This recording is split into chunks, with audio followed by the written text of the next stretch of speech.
and welcome to PNN. My name is Aaron C14, and I'm here to bring you the latest news later than you thought you'd get it. In an absolutely wild and unexpected turn of events, the Argentinian president Javier Milei, a man known for his excellent hair and less excellent political policies, has declared that the Falkland Islands is the territory of the United Kingdom, for now. Now, normally it's illegal in Argentina to say this, otherwise you're going to, you guessed it, straight to jail. It is for this reason that I figured the Argentinian president tacked on that last very ominous bit, quote unquote, for now. Is Javier Milei trying to get the British government's guard down so we can finally launch round 2? I wonder what they would even call that. The Second Falklands War? That's so lame though. Maybe 2 Falklands, 2 War? Falklands War 2? The Electric Boogaloo? Who knows? Instead of these two colonizing powers duking it out over these barren islands to see who's truly in charge, why don't they just let the original inhabitants decide? Oh, that's right, it has none, as it's a desolate, barren wasteland practically unfit for human habitation. Since that's the case, fight away, boys. The 14 people who live on the islands will just have to find some other windswept hellscape to move to. I hear that the northern coast of Antarctica is beautiful this time of year. Moving on to other news on the European side of the world, it seems that after a long and seemingly stagnant year on the front lines of Ukraine, some larger advances are being made.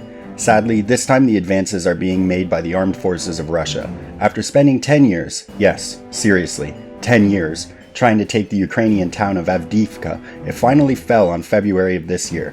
The town, with a pre-war population of around 31,000, cost around 31,000 Russian casualties to take. I call that a fair trade. Too bad there's no more Avdiivka left after all the fighting. Now, it seems that the Russian forces have set their eyes upon the town of Chasiv Yar. Those who paid attention to the events in Ukraine should have heard about this little town. Located roughly 18 kilometers west of Bakhmut, the site of the heaviest fighting so far in the war, Chasiv Yar is an important rail hub as well as a road hub for the Ukrainian armed forces. Naturally, losing this town would be a disaster.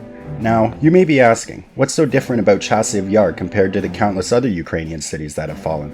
Well, unlike most Ukrainian cities which are located on flat plains, Chasiv Yar is atop a hill overlooking the plains below. Not only will this make it very costly to take, it make it very costly to lose, as it will give the Russian forces a vantage point of the surrounding area. Here's to hoping that more of the promised military aid from the United States and European Union arrives in time to help with the battle ahead. Before we move on from Ukraine, we have some more breaking news from the front. It seems that the Russian forces have attacked from the north into the Kharkiv region. To nobody's surprise, their gains so far have been minimal, but nevertheless this is a disturbing update. Are they trying to reopen the northern front after being forced out of it with their tail between their legs in 2022? Or are they merely trying to force the already exhausted Ukrainians to spread their lines even further? For now, that remains to be seen, but you can trust that your team at PNN will keep you updated once we feel like doing it. On May 10th, in a surprising move for the United Nations General Assembly, please excuse us for a moment.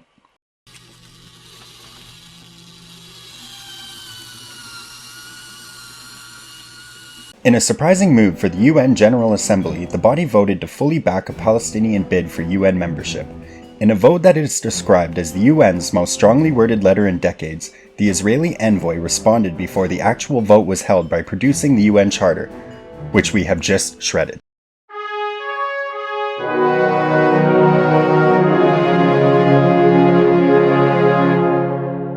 Here is something you space nerds may enjoy. India has just launched their first satellite to conduct the study of black holes in our galaxy.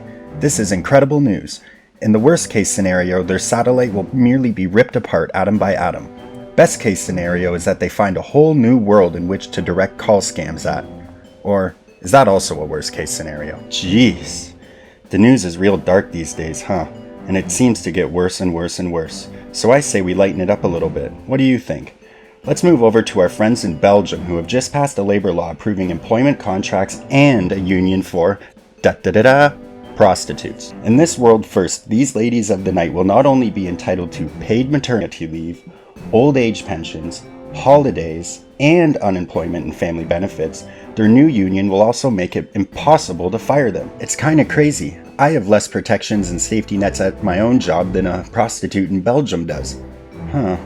Maybe I should move over to Belgium. Seems like a nice place. I mean, they've got a great flag, great food, and a really, really dark and questionable history in Africa. What's there to lose? Now I think it's time that we move on to some news from our friends in the United States of America. United States presidential candidate Robert F. Kennedy Jr. admitted this week to having brainworms. I'm not even kidding. He said, and I quote, a worm, it got into my brain, it ate a portion of it, then it died, unquote. That's right. A man with literal brainworms is running for the presidency against a decrepit maniac suffering from steep mental decline and a man so old he witnessed the death of Napoleon Bonaparte. I love America. It's really true what they say, you know. It's a magical land where anybody can be anything. The land of dreams. The American dream. Let's move on to Poland with the weather. Take it away, Poland.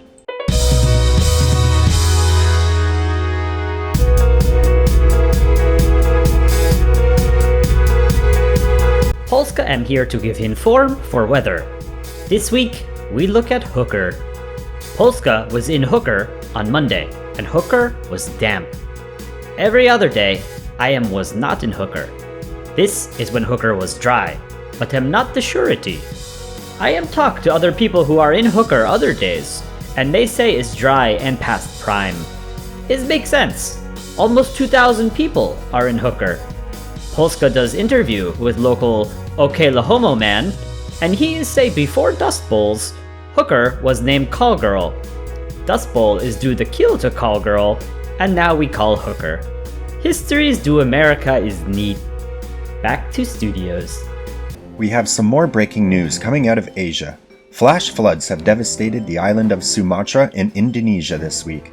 Their disaster management agency announced it will use weather modification technology to seed clouds in the province in a bid to prevent further rainfall and flash floods.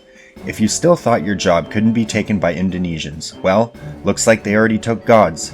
Unfortunately, the monsoon rains paired with a landslide of mud and cold lava have left 44 dead and 15 missing so far. We will keep you updated as the story comes. Hi everyone, Kolai here. I want to close out this week with a channel update. We've uploaded a bunch of YouTube shorts over the past week or so, and we're stoked to see a lot of new viewers and subscribers checking out the channel. If you're new to this YouTube channel and want to see more Polandball content, go check out our other videos, catch our live streams, and join our official Discord with the link in the video description below. And don't forget to check out the r/Polandball subreddit for the most and best Polandball content on the internet. Thanks again for watching, and don't forget to like, subscribe, and hit the bell icon, or we'll take Poland out back and partition him again.